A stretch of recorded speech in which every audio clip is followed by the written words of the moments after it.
What's up, guys? It's your boy, Chumsy Gamer here, and woo! What a show Fastlane was. A lot of good stuff, a lot of crazy stuff, a lot of what the fuck are they doing moments. But, above all, I enjoyed it. Let's talk about it, shall we? First of all, we had Samoa Joe, well, pre-show Rich Swann and Akira Tozawa beat Brian Kendrick and Noam Dar, but nobody really cares about that. Anyways, first we had Samoa Joe beat Sami Zayn by technical submission with the coquina clutch, which I think was the right move. I mean, Samoa Joe just came up, and, you know, this is his pay-per-view debut, so it makes sense for him to pretty much steamroll over whatever competition he has. So, that made a lot of sense. And, you know, Sami wasn't completely squashed. He did have his moments where it looked like he might pull off an upset, even if that would have been the wrong decision.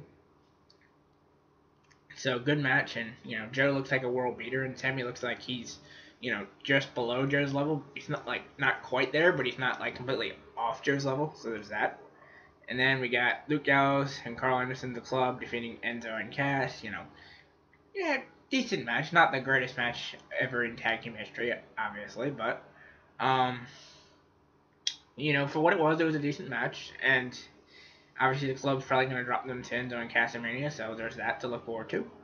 And then we have Sasha Banks defeating Nia Jax. You know, Nia looked like an absolute beast. The only reason she lost was because she got arrogant, and after like got pretty could have pinned Sasha, but wanted to throw her around the ring some more. So Sasha took advantage of that and did a very nice flash pin with a very beautiful looking bridge for a roll-up victory. So Nia looks protected in the fact that she only lost because of her own hubris, and Sasha looks great for being resilient, being able to take all that punishment and get a victory.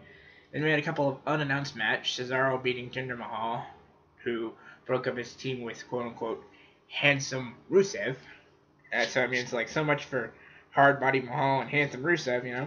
I never really got the whole hard body thing, but the whole handsome Rusev is like, what is he supposed to be, a Russian, a Bulgarian dashing Cody Rhodes ripoff or something? So I never really got the whole shtick behind the whole handsome Rusev thing. But I think that, you know, Jinder and Rusev had some potential with it as like a lower card heel tag team for the faces to steamroll. I obviously didn't think they'd be in contention for a tag team championship because, well, let's face it, this is Ruru, and he obviously is far beyond tag team championships at this point. And unfortunately, because of his booking, he's probably below any championships period at this point. So that's kind of a downer for Ruru. But, I mean, Jinder actually looked, I mean, he took a lot, I mean, it took Cesaro quite a bit to beat him. And Jinder actually looked pretty decent in the match. I mean, he showed some solid wrestling psychology and working over Cesaro's back. I mean, he saw that Cesaro tweaked his back on a move, and Jinder smartly worked on that, so that looked good. And, you know, the fact that it wasn't a complete squash actually makes Jinder look like more than just a jobber to the stars, you know. Maybe he has a future as a lower card competitor instead of just a complete jobber. Who knows? And then Big Show defeats Ruru in 8 minutes, although this one, it was pretty much, I think they're trying to book Big Show to look strong for his upcoming match with Big Daddy Diesel or whatever whatever Shaq's NBA nickname was. Anyways, they're probably making him look strong for that, but it's like Ruru said, I actually got a kick out of when he was like, 3 kicks! 3 Machka kicks! Yeah, I actually got a kick out of that. I actually thought that was kind of funny. The way he was doing that. That was actually quite funny. It was the highlight of the match for me. But the fact that, you know, after one choke slam, I'm like, okay, maybe he's not out. Second one, you know, that was a bit much. But it's like, third one, it's like, Jesus show. Ruru's got an attractively gorgeous wife to think about. Will you quit choke slamming the poor man? And then he goes and KO punches him, which was, I think, a little overkill, because by the third choke slam, Ruru was fucking out. There was no denying that one. Ruru was out by that point. But, you know, it is what it is. And then I'd say I'd say competition for the best match of the night. Neville beating Gentleman Jack Gallagher. I mean, this match was well wrestled in terms of character. Because, let's face it, some of those headbutts were fucking brutal, man. Some of those headbutts, I just had to freaking cringe. Because, you know, some of those headbutts looked freaking nasty. And then there was a couple snap suplexes where Neville literally dropped Jackie Boy on his head, and it's like, Oh my goodness, that has gotta hurt. And then, you know, it looked like Jack might win with his flying dropkick and everything, but didn't come to be. And Neville actually had to bust out his long forgotten red arrow, which is nice. The fact that he had to dip deep into his finisher pull to put him away, which is nice because that actually shows that, to quote the late Chris Benoit, that the gentleman is for real.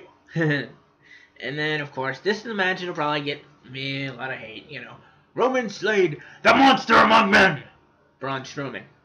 Yeah, I know it took him 17 minutes, but here's the takeaway point that I think people should realize before they start criticizing the fact that Roman actually went over Strowman.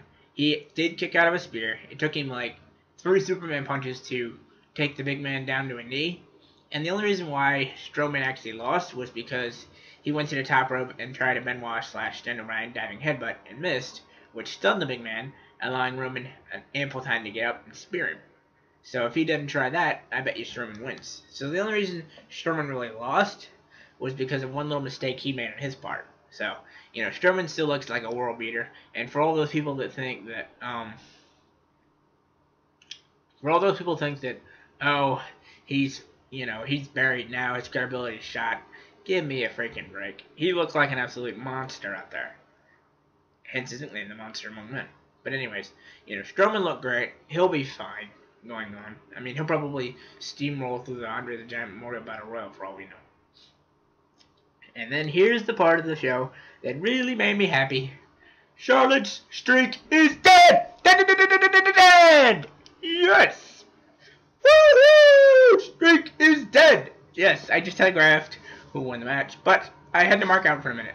The streak is no more. It's dead, dead, dead, dead, dead as a doorknob. Ding dong, the streak is dead. Whoop, whoop. But anyways, you know, great match, a lot of good psychology between the two, and I enjoyed the fact that, you know, Charlotte's going up for a top rope moonsault, and I'm not exactly sure why. Not exactly sure why Sasha came out at the point she did, but she did, which let Bayley hit a freaking monster and painful looking belly to Bayley outside the ring, which made me freaking cringe when it nailed. And, you know, Bayley rolls her back in. And I think, I think Charlotte tried to pin her with the tights, and, you know, Sasha, being the good friend that she is, alerted the referee that, hey, you know, she's got the tights. Ref saw that and stopped her, and then, moved a couple seconds, lifts her up, boom! Bayley to Bayley. 1, 2, 3. I know I might have showed 4 fingers there, but that's because of my disability. I can't keep this damn pinky down long enough. But anyway, you know what I meant. 1, 2, and 3. See, 4 fingers again because of disability.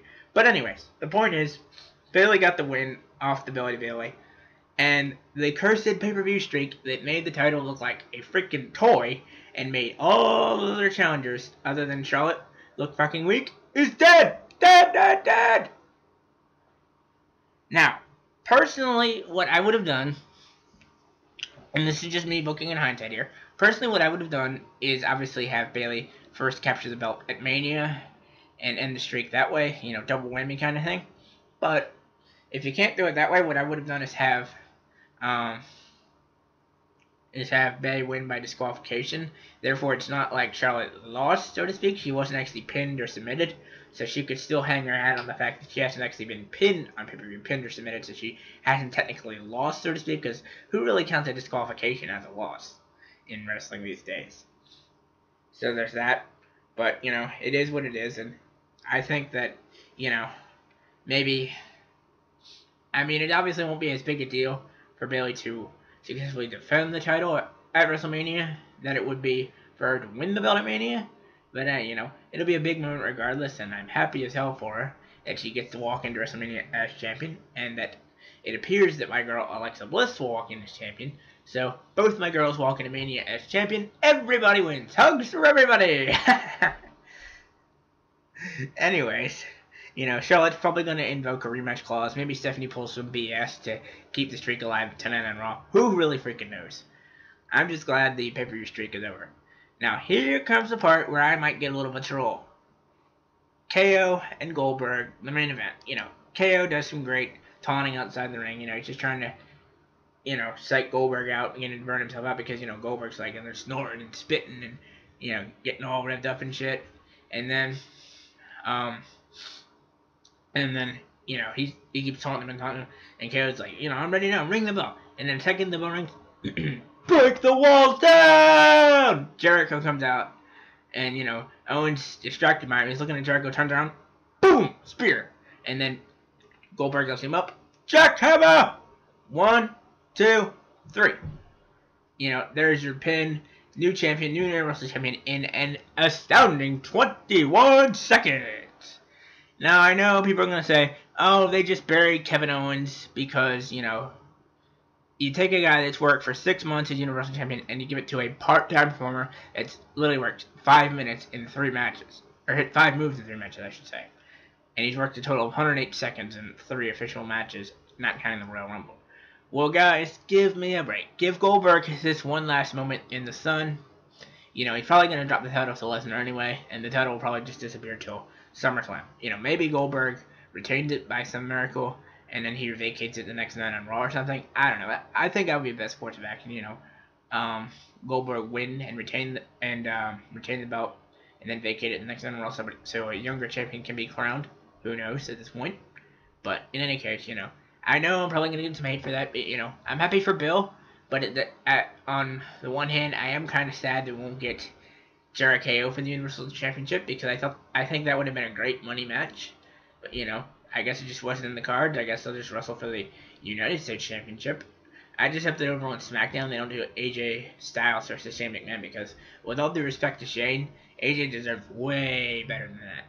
But in any case, those are my thoughts on Fastlane. What did you guys think of the show? Did you enjoy it like I did? Or were you guys just smashing your heads against your keyboards and face palming and drinking beer down in anger? Anyway, just let me know in the comments. And as always, remember to like, comment, and subscribe to me on the channel. And as always, keep it short, everybody. Peace out for now. And let the hug reign continue till WrestleMania and beyond.